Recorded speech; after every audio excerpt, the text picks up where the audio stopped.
Hi guys.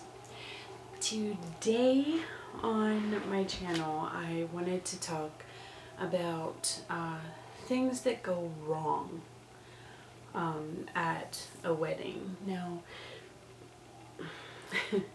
everybody hopes that your day will go off perfectly. There will be no snafus, no problems, no hurdles that will ruin your big day. Because a lot of brides, they have planned for this their entire lives. And, you know, you want it to be this magical, perfect day. And sometimes it doesn't end up that way. Now, I was a professional photographer, wedding photographer, for a little over 10 years. And I have quite a few stories of brides that didn't really get that special day they were first envisioning. But I thought it only fair that if I'm going to talk about what went wrong in other weddings, I do mine first. My own wedding. This is my first wedding. I've been married twice. But my first wedding had a lot of signs that, I mean, it had more red flags than a Russian airport. I mean, I really should have rethought the I do's by the time all this happened. But things happen, and it's not, you know, it's not a guarantee that there's anything wrong with the marriage or you're going to have marital problems.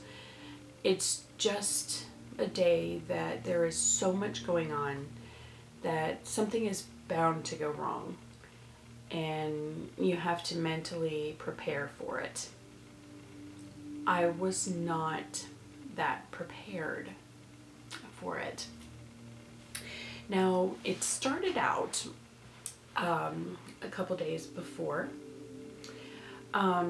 We went to pick up the rings, and we had had them made from, you know, a catalog. We decided, okay, we want this, and the bands were supposed to be the same, except mine was obviously going to be smaller and not as thick.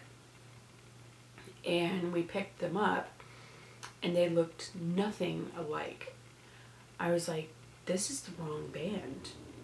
It's not supposed to look like, it's supposed to look like his, only smaller. And they had written down the wrong number or something. And I was like, this is not what I want.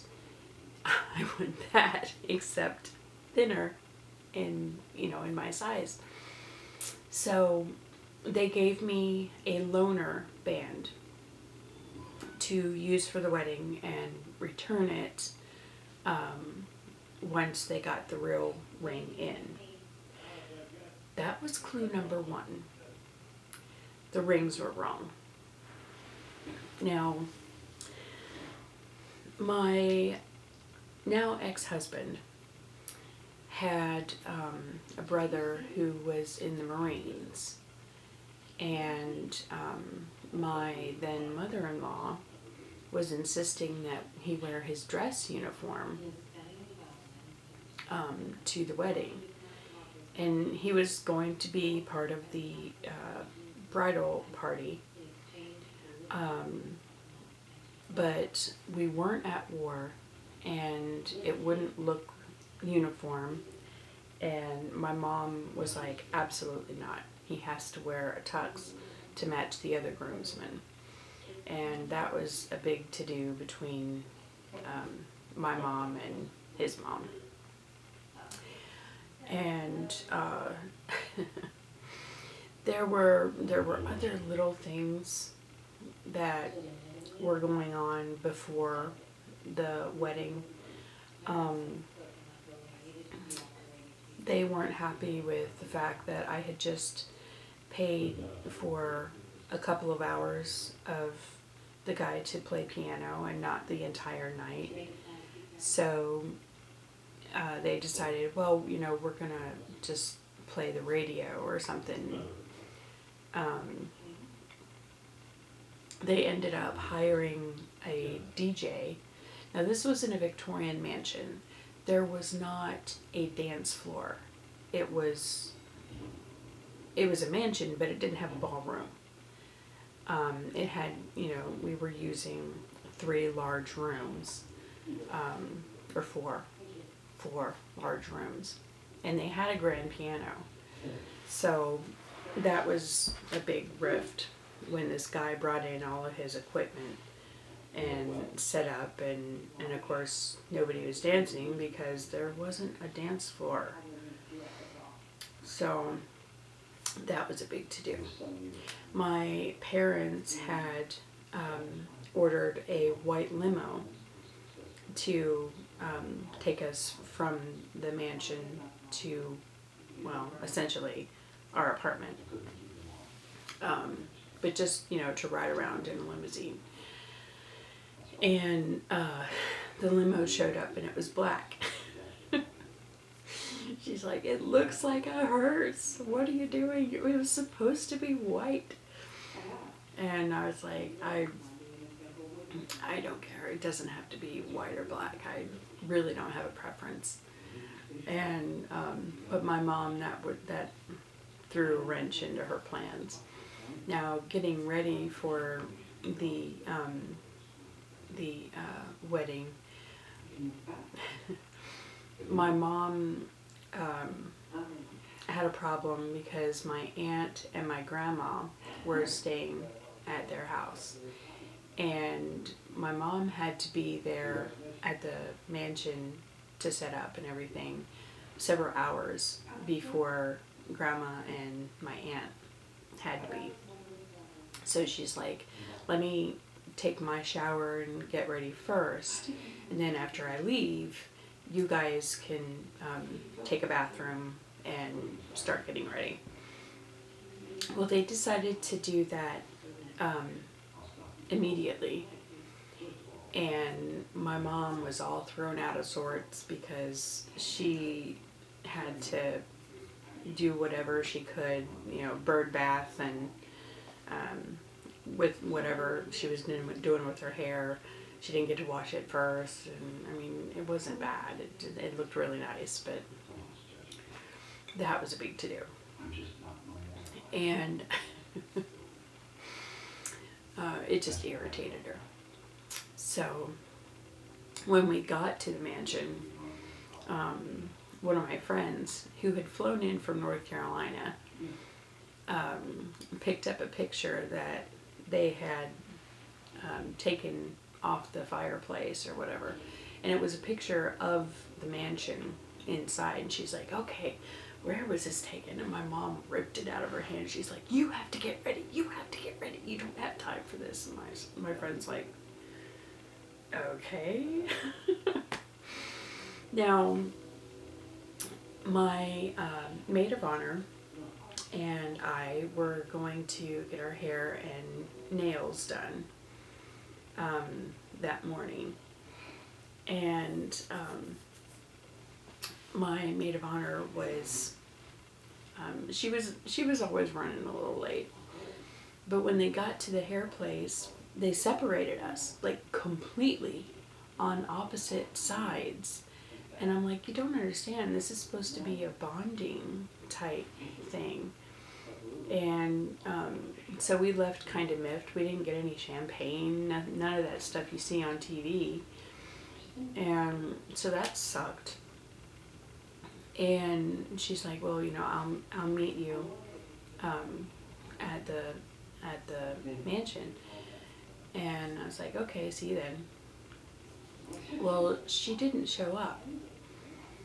And we were trying to get a hold of her and trying to get a hold of her. And, I mean, my other 2 friends were ready to go. And I was, putting my final touches on my makeup and everything. And she ran through the door. She had tears in her eyes. She said her sister had just ran away and she was all frazzled. And I was like, oh boy. So we calmed her down and got her cleaned up, and she got makeup on and calmed down a little bit. And we did some posed pictures and what have you. And turned out my sister was holding the rings. She put them down somewhere and we couldn't find them at all. And I was like, what do you mean you put them down? Where would you put them? She's like, I don't know. I just put them down. She was our photographer as well. So she's like, I was doing something with my camera and I just put them down for a second and I don't know. So we scoured the house and finally found them on a banister of one of the back entranceways. I don't know what it was doing there, but both rings were in there. So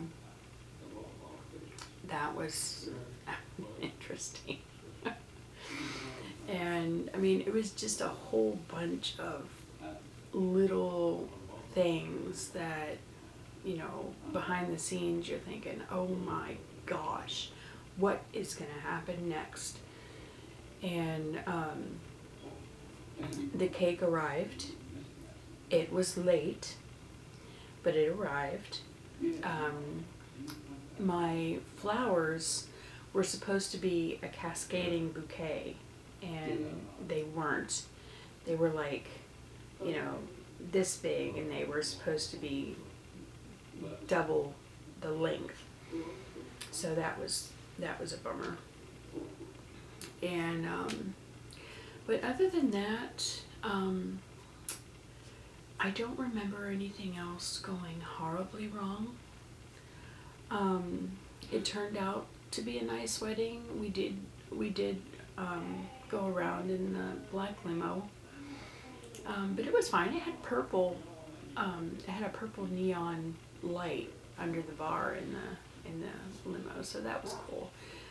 We went through the drive-through, and of course my one friend asked, "Do you have any Grey Poupon?" Because that was a popular commercial back in the day. So, but we had a good time. It wasn't perfect by any means, but it was all in all a good wedding. So just go with the flow. Things are going to go wrong. You just expect that things are going to get misplaced or things are not going to go perfectly. Don't let that shatter your day. At the end of the day, you are going to be married to the love of your life, hopefully.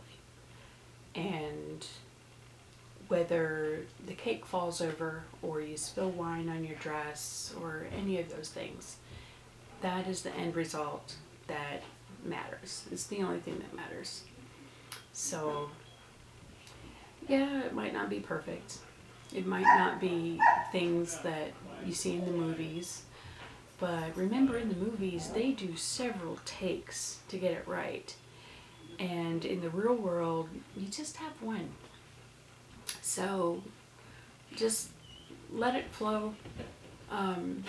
Cry if you must, and then suck it up and say, you know what? This is still my day, and I'm still going to get married to the person that I love. And that's all that matters. So hang in there. Don't let it frazzle you.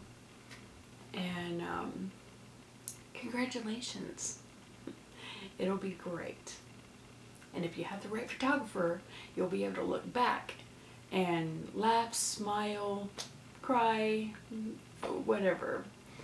but you'll have documented proof of that wonderful day for you. So, please subscribe to my channel. I always forget to say that, but subscribe. I talk about, I was a professional wedding photographer, and I have so many other experiences to talk about. I'm a very interesting person, but I'm a loner and I don't have any friends, so I have to make them online. But anyways, congratulations again, and I will talk to you soon. Bye.